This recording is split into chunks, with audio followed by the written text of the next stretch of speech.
Hi hello ನಮಸ್ಕಾರ welcome back to my YouTube channel. ಯಾರು ನನ್ನ ಚಾನಲ್ನ ಸಬ್ಸ್ಕ್ರೈಬ್ ಮಾಡಿದರೆ ಎಲ್ಲರಿಗೂ ಥ್ಯಾಂಕ್ ಯು. ಸೊ ನಾನು ಇವತ್ತು ಹೊಸ ರೆಸಿಪಿ ಅಂತ ಹೇಳ್ಬೋದು. ಬೆಂಡೆಕಾಯಿ ಪಲ್ಯ ಈ ಥರನೂ ಮಾಡ್ಬೋದು ಅಂತ ತೋರಿಸ್ತಿದ್ದೀನಿ. ಸೊ ನೋಡ್ತಿರ್ಬೋದು ತಮ್ಮನೇಲಲ್ಲೇ ನಾನು ಮಾಡಿದ್ದೀನಿ. ಸೊ ಇವಾಗ ನಾನು ಬೆಂಡೆಕಾಯಿನ ಒಂದರಲ್ಲಿ ಮೂರು ಭಾಗ ಮಾಡಿಟ್ಕೊಂಡಿದ್ದೀನಿ ಅಂತ ಹೇಳ್ಬೋದು. ಸೊ ಈ ಥರ ರೌಂಡಾಗಿ ಹೆಚ್ಚಿಟ್ಕೊಂಡಿದ್ದೀನಿ. ಇದನ್ನು ನಾನು ನೈಟೇ ಹೆಚ್ಚಿಟ್ಕೊಂಡಿದ್ದೀನಿ. ಯಾಕಪ್ಪ ಅಂತಂದರೆ ಲೋಳೆ ಆಗಬಾರ್ದು ಅನ್ನೋ ಕಾರಣಕ್ಕೆ ನೈಟ್ ಹೆಚ್ಚಿಟ್ಕೊಂಡು ಫ್ರಿಜ್ಜಲ್ಲಿ ಇಟ್ಟಿದ್ದೆ.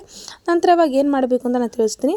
ಮೊದಲಿಗೆ ಒಂದು ಬಾಣಲೆಗೆ ಒಂದು 3-4 ಸ್ಪೂನಷ್ಟು ಎಣ್ಣೆ ಹಾಕ್ಕೊಂಡ್ಬಿಟ್ಟು ಅದಕ್ಕೆ ಸಾಸಿವೆ ಮತ್ತು ಜೀರಿಗೆ ಹಾಕ್ಕೊಂಡು ಹಾಗೆ ಕರಿಬೇವು ಹಾಕ್ಕೊಳ್ತಿದ್ದೀನಿ. ಕರಿಬೇವು ಹಾಗೆ ಬೆಳ್ಳುಳ್ಳಿ ಹಾಕ್ಕೊಂಡ್ಬಿಟ್ಟು ಇದಕ್ಕೆ ನಾನು ಟೊಮೆಟೊ ಹಾಗೂ ಈರುಳ್ಳಿ ಹಾಕ್ಕೊಂಡು ಫ್ರೈ ಮಾಡ್ಕೊಳ್ತಿದ್ದೀನಿ. ನೋಡಿ ನೀಟಾಗಿ ಮತ್ತೆ ನೆಕ್ಸ್ಟ್ ಏನು ಹಾಕಬೇಕು ಅಂತ ತಿಳಿಸ್ತೀನಿ. ನೋಡಿ ನೀಟಾಗಿ ಮೊದಲಿಂದ ಫ್ರೈ ಮಾಡ್ಕೊಳ್ಳೋಣ. ದಯವಿಟ್ಟು ನನ್ನ ಚಾನಲ್ನ ಯಾರು ನೋಡ್ತಿದ್ದೀರಾ ಪ್ಲೀಸ್ ಸಬ್ಸ್ಕ್ರೈಬ್ ಮಾಡಿ, ಲೈಕ್ ಮಾಡಿ, ಹಾಗೆ ಶೇರ್ ಮಾಡಿ ಮತ್ತು ಕಮೆಂಟ್ ಮಾಡಿ. ಅಟ್ಲೀಸ್ಟ್ ಕಮೆಂಟ್ ಮಾಡಿ ಏನಾಗಿದೆ ಅಂತ ಹೇಳಿಬಿಟ್ಟು ಇವಾಗ ಇದನ್ನು ನೀಟಾಗಿ ಫ್ರೈ ಮಾಡಿಕೊಂಡು ಇವಾಗ ಬೆಂಡೆಕಾಯಿ ಇದ್ವಲ್ವ, ಸೊ ಬೆಂಡೆಕಾಯಿ ಹಾಕ್ಕೊಳ್ಬೇಕು. ಸೊ ಬೆಂಡೆಕಾಯಿ ಹಾಕ್ಕೊಂಡ್ಬಿಟ್ಟು ನೀಟಾಗಿ ಮೊದಲು ಫ್ರೈ ಮಾಡ್ಕೊಳ್ಬೇಕು. ಇದನ್ನು ಯಾವ ಥರ ಫ್ರೈ ಮಾಡ್ಕೊಳ್ಬೇಕು ಅನ್ನೋದನ್ನು ಕೂಡ ನಾನು ತೋರಿಸ್ತೀನಿ.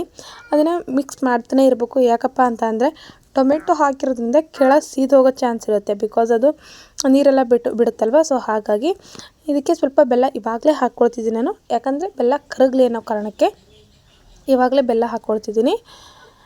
ನೋಡ್ತಿರ್ಬೋದು ಬೆಲ್ಲ ಹಾಕ್ಕೊಂಡ್ಬಿಟ್ಟು ನೀಟಾಗಿ ಇದನ್ನು ಫ್ರೈ ಮಾಡ್ಕೊಳ್ಬೇಕು. ಸೊ ಫ್ರೈ ಮಾಡ್ಕೊಂಡ ನಂತರ ಸೊ ನೀಟಾಗಿ ಮಿಕ್ಸ್ ಮಾಡ್ತಾನೆ ಇರಬೇಕು, ಇಲ್ಲಾಂದರೆ ಕೆಳಗೆ ಸೀದೋಗುತ್ತೆ.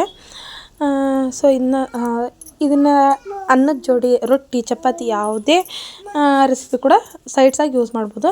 ಇವಾಗ ಇದಕ್ಕೆ ಖಾರದ ಪುಡಿ ಹಾಗೆ ಗರಂ ಮಸಾಲ ಸ್ವಲ್ಪ ಉಪ್ಪು ಹಾಕ್ಕೊಂಡ್ಬಿಟ್ಟು ನೀಟಾಗಿ ಮೊದಲು ಫ್ರೈ ಮಾಡ್ಕೊಳ್ಳೋಣ. ನೋಡಿ ಇವಾಗ ಆಲ್ಮೋಸ್ಟ್ ಇದು ಫ್ರೈ ಆಗಿದೆ ಅಂದರೆ ಗೊತ್ತಾಗ್ಬಿಡುತ್ತೆ, ಕಲರೆಲ್ಲ ಚೇಂಜ್ ಆಗುತ್ತೆ. ಹಸಿ ಇರೋ ತರಕಾರಿಗೂ ಬೆಂದಿರೋ ತರಕಾರಿಗೂ ವ್ಯತ್ಯಾಸ ಗೊತ್ತಾಗುತ್ತೆ. ನೋಡ್ತಿರ್ಬೋದು ಈ ಥರ ನೀಟಾಗಿ ನಾನು ಮೊದಲು ಫ್ರೈ ಮಾಡ್ಕೊಳ್ತಿದ್ದೀನಿ. ಇದು ಕಂಪ್ಲೀಟಾಗಿ ಇವಾಗ ರೆಡಿಯಾಗಿದೆ. ನಾನು ಇದನ್ನ ಚಪಾತಿಗೆ ಮಾಡಿದ್ದೀನಿ. ಸೊ ನೀವು ರೊಟ್ಟಿ, ಚಪಾತಿ, ಅನ್ನ ಯಾವುದಕ್ಕಾದರೂ ಸೈಡ್ಸ್ ಮಾಡ್ಬೋದು. ದಯವಿಟ್ಟು ನನ್ನ ಚಾನಲ್ನ ಯಾರ್ಯಾರು ನೋಡ್ತಿದ್ದೀರಾ ಪ್ಲೀಸ್ ಸಬ್ಸ್ಕ್ರೈಬ್ ಮಾಡಿ, ಲೈಕ್ ಮಾಡಿ, ಶೇರ್ ಮಾಡಿ, ಕಮೆಂಟ್ ಮಾಡಿ. ಮತ್ತೆ ಬೇರೆ ವಿಡಿಯೋದಲ್ಲಿ ಸಿಗ್ತೀನಿ. ಥ್ಯಾಂಕ್ ಯು, ಧನ್ಯವಾದಗಳು.